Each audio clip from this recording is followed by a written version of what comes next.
Hey everyone, I wanted to do a video on billionaire George Soros again. I think we need to keep talking about these criminals. He's spent $70 billion or $1 million, the last report, to evict Donald Trump from the White House.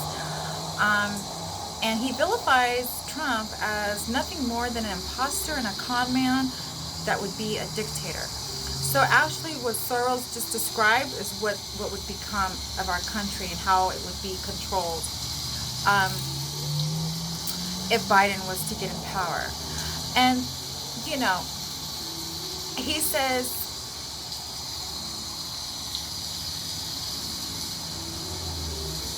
he considers President Trump a danger to the world who would like to establish a mafia state here at home. It's so funny how these Democrats point fingers at exactly what they are. And that's where Soros is determined to oust the president and bring in Joe Biden as president. So let's not, you guys, expect these Satanists to give up. George Soros has a plan B underway. He's trying to steal the election right now.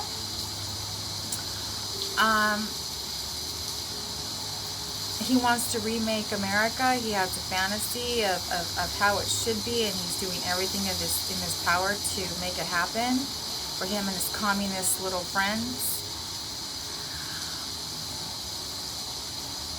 Soros has cracked a whole team of experts, top experts in the world, and they're absolutely trying to steal the election. And Soros has assured elites at Davos in 2018 that Trump is purely temporary and he will disappear in 2020 or sooner.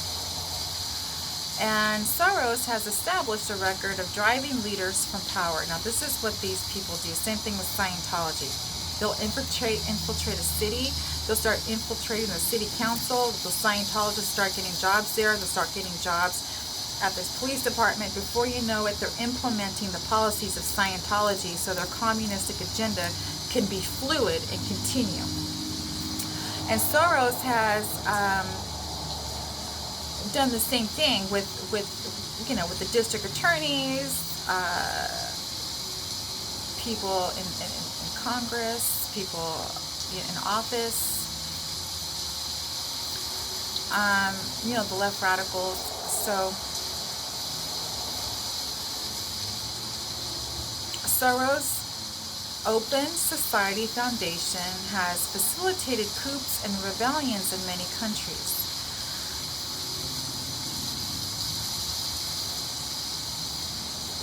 So Soros crowd in 2001 that his Open Society Foundation's network has achieved significant success in Slovakia, Croatia, Yugoslavia, where civil society was mobilized to overcome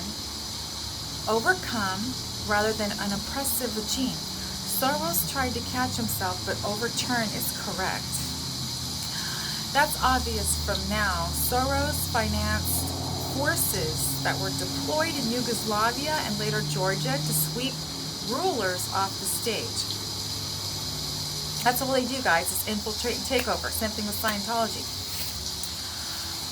In Yugoslavia, Soros-funded protesters clogged Belgrade streets to contest and halt an election.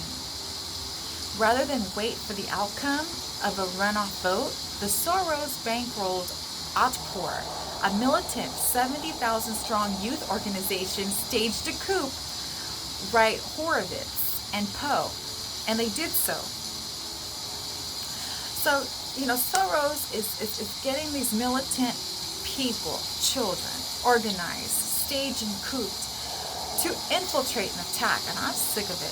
I really do hope, guys, our system is able to wrestle the corruption that has infiltrated our media, our society, our district attorneys, our government, Congress, politics, whatever the hell you want to call it, all of the above. We need to crack down. That's why our election is going to hell, because they've already done so much organizing and made so much progress. And they just keep getting bigger. The more we ignore what's going on, they're following their little militants, their little bitches like Harris Faulkner, all these people on fake news and big tech. The bigger that circle of criminality is going to become if we don't start cracking down now. If we don't crack down now, we may never have another Republican president, and this country's going to go straight to hell. I'm scared of what's going to happen. So to move on with this article,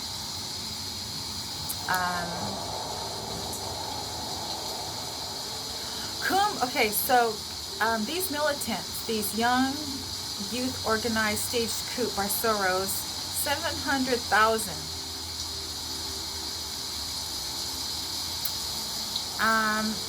Did kumbaya sing-alongs, but on fists, boots, guns, and Molotov cocktails.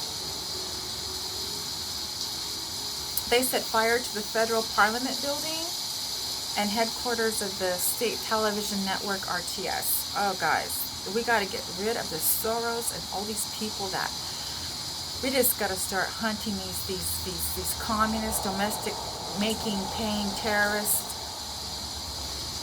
We got to deal with them.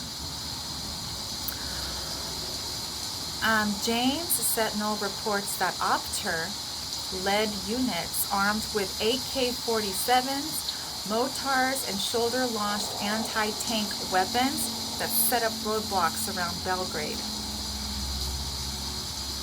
And then the president, Slobodan Milosevic, resigned and was immediately arrested and sent off to the International Criminal Court for trial. A Soros operative later told the Los Angeles Times, "We were here to support the civil sector, the people who were fighting against the regime of Slobodan Milosevic. Most of our work was undercover."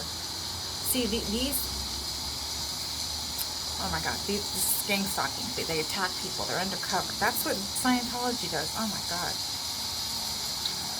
British journalist Neil Clark calls Slobodan's ouster the result of 9-year, $100 million investment Soros made to fund and train the Serb resistance. Ugh. I can't take it. Soros used the same technique in Georgia, where he warned President Eduard Shevardnadze, can't say his name, Shevardnadze. He warned President Edward he would put protesters on the streets to block vote fraud in the country's 2003 election. It is necessary to mobilize civil society in order to assure free and fair elections, Soros declared in his public threat. That's just another way of saying we got to put our armies out there that I'm paying and training so that we can take down the system and implement a different type of election that's going to rig everyone out that we don't like, and we can stick and keep these left radical Democrats in power so we can do what we want to do and we can all plan together. That's all that he's saying.